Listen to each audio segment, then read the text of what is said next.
On my 18th birthday, my father rolled a brand new truck into the driveway, dropped the keys into my brother's hand, and told everyone to clap for the future of the family. Then my mother brought out my cake. 18 candles, white frosting, blue trim. Tyler's name written across the top like mine had been erased before the knife even touched it. I laughed because everybody was watching, and crying would have made me the problem. Before sunrise, I left with a gray hoodie, $60, and no note, 2 weeks later. Dad called sobbing, but I heard Mom whisper behind him, "Not yet." The coffee cake was still warm when I set it on the kitchen counter that morning. I had baked it before anybody came downstairs, because birthdays in our house meant I baked, even when the birthday was mine. The kitchen smelled like cinnamon, dish soap, and the old air vent above the stove that rattled every time the heat kicked on. My graduation cap sat near the sugar jar, still untouched from 2 weeks earlier. Nobody had framed a photo. Nobody had asked where I wanted to go next, but my mother walked in, kissed the air beside my cheek, and said, "Big dinner tonight. Grace, wear something pretty." That one sentence fed a starving part of me. I ironed my blue dress twice. By then, I already knew my place in the Walker family. Tyler was the son, the future, the one Dad took to the hardware store on Saturday mornings and introduced to customers like a promise. "This boy's got Walker blood," Dad would say, squeezing Tyler's shoulder. I had Walker blood too. Mine just came with a mop bucket.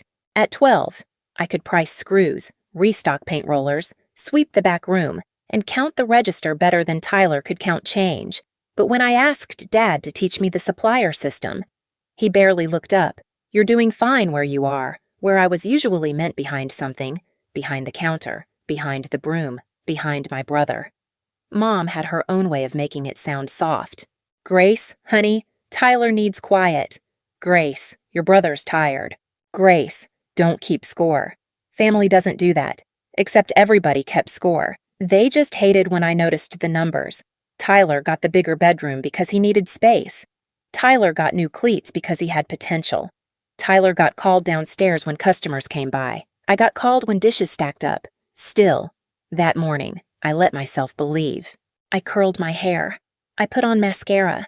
I stood in front of the mirror and practiced smiling like a girl whose family had finally remembered her. Outside my window, something large sat under a blue tarp in the driveway. Dad told me not to peek. So I didn't. I wanted to be surprised. I had no idea the surprise was that none of it was for me. By 6 o'clock, the driveway was full. Aunt Carol brought potato salad. Uncle Mike brought a cooler. Cousins I barely knew walked in carrying gift bags that all seemed too heavy to be for a girl nobody had asked about since graduation.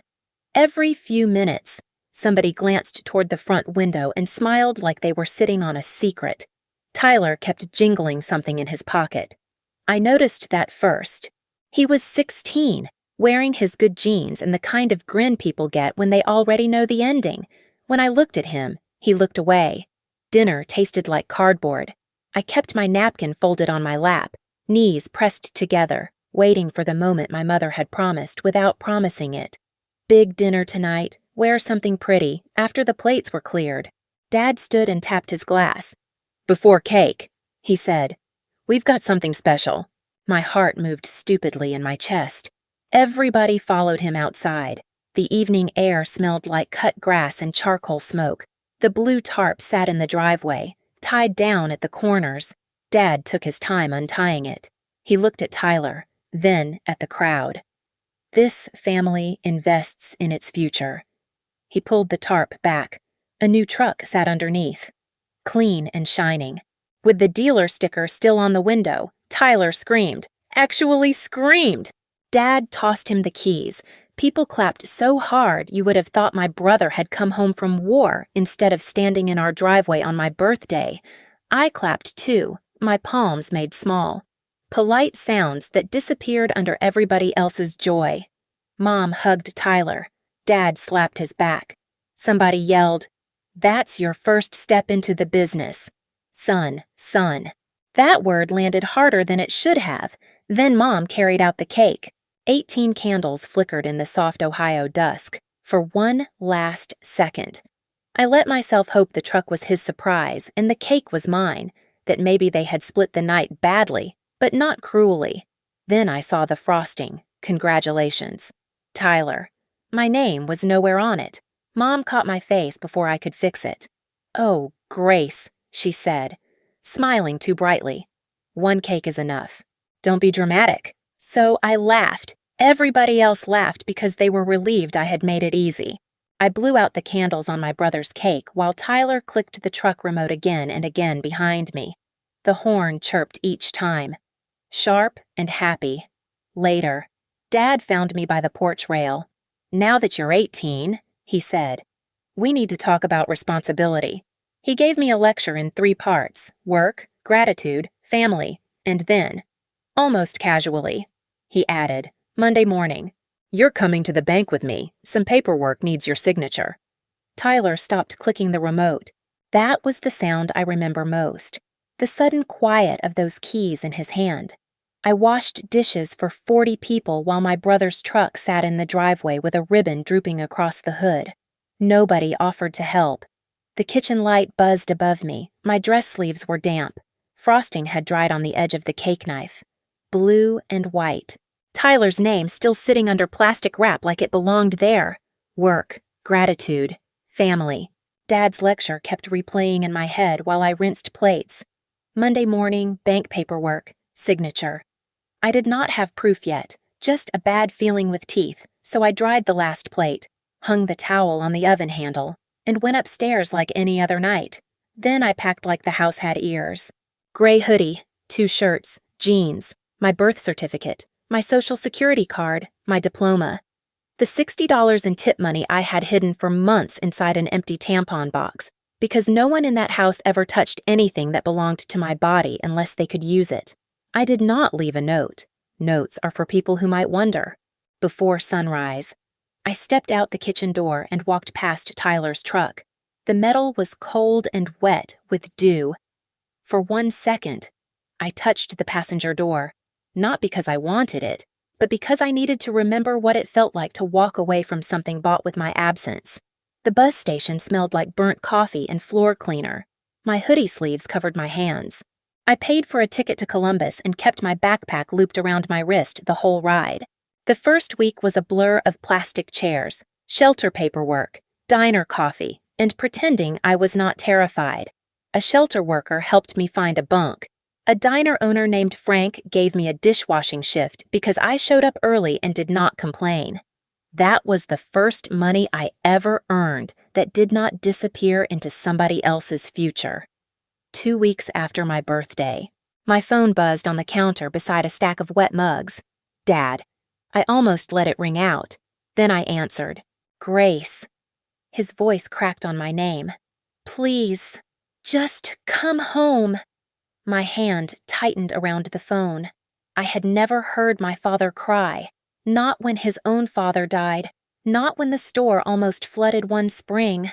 But there he was, sobbing into my ear like I had been precious all along. "Your mother's sick over this," he said. "We were wrong." "Sweetheart, I know we were. Please, just come home." Sweetheart. That word went straight to the little girl in me who used to sit on the stairs waiting to be called down. My mouth opened. I almost said yes. Then I heard my mother in the background, low and sharp. "Not yet. Get her home first." Dad kept crying. I stopped breathing. A second later, Mom whispered again. Clearer this time. "The paperwork can wait." The diner noise faded until all I could hear was the refrigerator hum behind me and my own pulse in my ears. Dad said, "Grace, baby. Are you there?" I looked down at my wet apron, at my shaking fingers, at the coffee cooling beside the phone. Then I hung up, not because I was strong, because for the first time, I understood the tears were not for the daughter who left. They were for the signature that disappeared with her. The folder hit my parents' dining table with a soft slap. Not loud, not dramatic, just enough for Aunt Carol to stop reaching for the rolls. 7 years had passed since that birthday. 7 years of diner shifts, nursing school, cheap apartments. and my mother telling anyone in town that I had run off because I was ungrateful. Then, right after I finally became a nurse, the invitations started. Flowers at work, a card that said, "We always knew you had it in you. Sunday calls, then dinner. Just family. Mom promised." But when I walked in, the same faces from my 18th birthday were there. Aunt Carol, Uncle Mike, 2 cousins, Tyler at the end of the table, older now, still looking away too fast. And beside my plate sat a folder with a red arrow sticker pointing to a signature line. Mom smiled like she had baked forgiveness into the casserole. "It's just a letter." "Honey," she said, "it says that old bank issue was a misunderstanding. Then we can all move on." Dad leaned back in his chair. "Family doesn't keep score." "Grace." I looked at him for a long second. Then I set my own folder on the table. "No," I said. "Tonight. We're starting with my birthday." Mom's smile twitched. "Grace, don't do this." I opened the first page, a printed photo, blurry, a little dark, pulled from a cousin's old post. Me in a blue dress, Tyler holding truck keys, the cake in front of me. Tyler's name across the top. Nobody spoke. I tapped the picture once. "This was my 18th birthday," I said. "You gave Tyler a new truck. You gave me a lecture. Even the cake had his name on it." Aunt Carol lowered her eyes. Dad's jaw tightened. "That was years ago." "Yes," I said. "And you've had years to tell the truth." Mom reached for the folder beside my plate. "This is exactly what I mean. You twist everything." I slid out the second page. "A bank statement, then let's untwist it." Dad sat forward. I kept my voice level, because Patricia had taught me that panic makes people look for exits, but facts make them stay in the chair. When I pulled my records, I found accounts opened in my name before I was old enough to sign for them. About $23,000. Cards, payments, bills, all going back to this house. Tyler stared at the table. Mom whispered, "Households share expenses." I looked at her, not with a miner's name. Then I placed the third page down. The week of my birthday. One account showed a cash advance of about $5,000 tied to the truck dealership. The fork slipped from Aunt Carol's hand and hit her plate. A tiny sound, sharp enough to cut through everything. I turned to Tyler. "I didn't pay for your whole truck," I said, "just enough to make sure I could never forget it." Tyler's face went pale. "I didn't know." "I believe you," I said. "Not knowing was your job." Dad stood so fast his chair scraped the floor. "You walk into my house and accuse me, no," I said. "I walked into your house because Mom invited me to sign a lie." I picked up their letter with the red arrow. "This says the bank issue was a family misunderstanding. If I sign it, I erase the theft. I erase the calls. I erase the birthday. I erase the girl who left with $60 because the people who were supposed to love her needed her signature more than they needed her home." Mom's eyes filled fast. "We were scared," she said. I nodded once. "I know. You were scared the paperwork would catch up." Dad pointed at the door. "You're no daughter of mine if you do this." There it was, the old price tag. I closed my folder. I'm not signing a lie to be loved. Then I looked around that table, at every person who had clapped while I disappeared in plain sight. You can call me ungrateful after tonight. You can call me dramatic, but you will not call me confused. I picked up their unsigned letter, tore it once down the middle, and placed both halves beside Tyler's cake photo. Dad's face went red. Mom covered her mouth. Tyler finally looked at me, and I walked out before anyone could hand me another plate to wash. Consequences do not always arrive with sirens. Sometimes they arrive in plain envelopes.